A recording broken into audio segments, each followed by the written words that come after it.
প্রধান বিচারপতির অনুমতিতে বৈঠকে মনোজ পান্থ। সুকান্ত মজুমদারের অভিযোগের জবাব নবান্নের। হাইকোর্টের বৈঠকে মনোজ পান্থ কেন, প্রশ্ন সুকান্তর। মনোজ পান্থকে গ্রেপ্তারের দাবি সুকান্তর। সুকান্তর অভিযোগে বিবৃতি নবান্নের।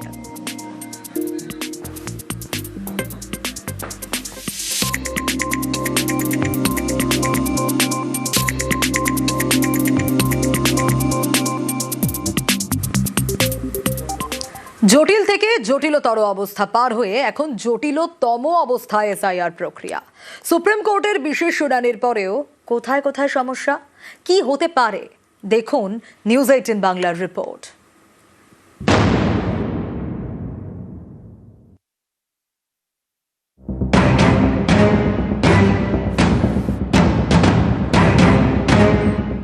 ভারতের জাতীয় নির্বাচন কমিশনের সঙ্গে রাজ্যের এবং শাসক দলের সংঘাতে যে পরিস্থিতি তৈরি হয়েছে তা এক কথায় নজিরবিহীন।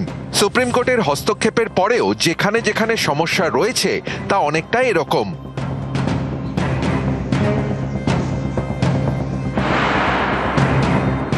সুপ্রিম কোর্টের নির্দেশে এবং কমিশনের ইচ্ছায় 28শে ফেব্রুয়ারি ভোটার তালিকা প্রকাশিত হবে। তারপরেও নতুন নাম ঢুকবে ওই তালিকায়। প্রশ্নের শুরু এখান থেকেই।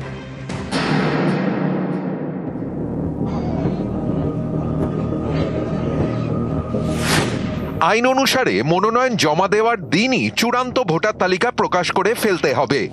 তারপর আর কোনো নাম যুক্ত করা যাবে না। সেক্ষেত্রে কোনো কারণে বৈধ ভোটারের নাম বাদ গেলেও তিনি 2026-এর বিধানসভা নির্বাচনে আর ভোট দিতে পারবেন না। গণতন্ত্রের ক্ষেত্রে এমন এসআইআর প্রক্রিয়া নিয়েই বড়সড় প্রশ্ন উঠতে পারে।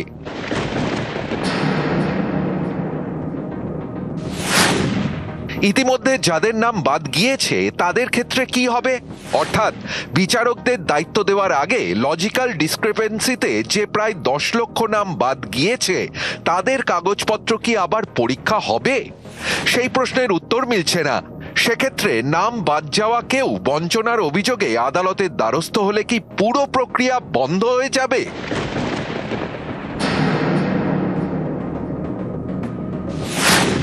এই আরও এবং ইয়ারোদের পরেও রোল অবজারভাররা স্ক্রুটিনি করেছেন। বহু ক্ষেত্রে তথ্য আপলোড করাই যায়নি। ধরা যাক কোনো মহিলার বিয়ের আগে ভোটার কার্ড হয়েছে, সেখানে নাম এক্স মিত্র। তার বিয়ের পর আধার কার্ড হয়েছে, সেখানে নাম এক্স মিত্র বসু। সেক্ষেত্রে অনলাইনে এসআইআর ফর্ম ফিল আপ করতেই পারেননি। অ্যাপ নিয়ন্ত্রণ করা হয়েছে এমনভাবে যাতে এই আরও এবং ইয়ারোরা নাকি জানতেই পারছেন না কেন বাদ দেওয়া হয়েছে ভোটারের নাম। এমন ভোটারের ক্ষেত্রে রোল অবজারভারদের ভূমিকা নিয়ে প্রশ্ন উঠছে।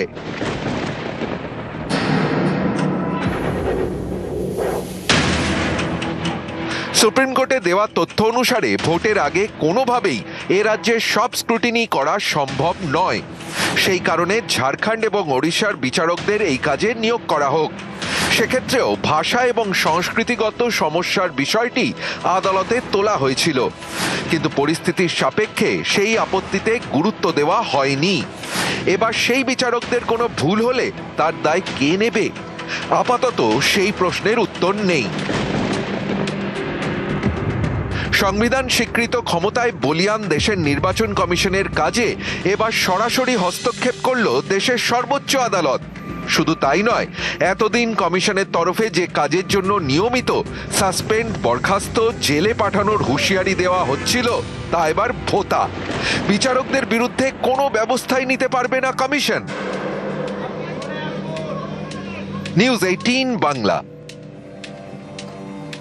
কি ছবি দেখা যায় আজ সিইও অফিসে? উত্তেজনার পরিস্থিতি তৈরি হয়। বিজেপি কর্মীদের সঙ্গে বিএলওদের বচসা এবং এই রকম একটা পরিস্থিতি তৈরি হয় যেখানে পুলিশের সঙ্গে রীতিমতো বিজেপি কর্মীদের ধস্তাধস্তি শুরু হয়ে যায়।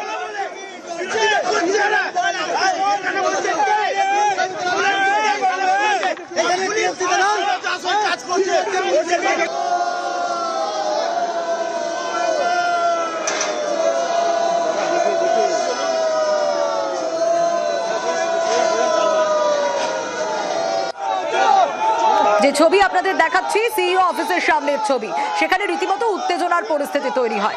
কেন এই উত্তেজনার পরিস্থিতি, কাদের সঙ্গে কাদের মধ্যে বচসা? বিজেপি কর্মীদের সঙ্গে বিএলওদের বচসা শুরু হয়ে যায়। আর শুধু তাই নয়, পুলিশের সঙ্গে বিজেপি কর্মীদের রীতিমতো ধস্তাধস্তি শুরু হয়ে যায়। ইয়ারোদের তালিকা পরিবর্তনের দাবি, কমিশনের দাবি শুভেন্দু অধিকারীর।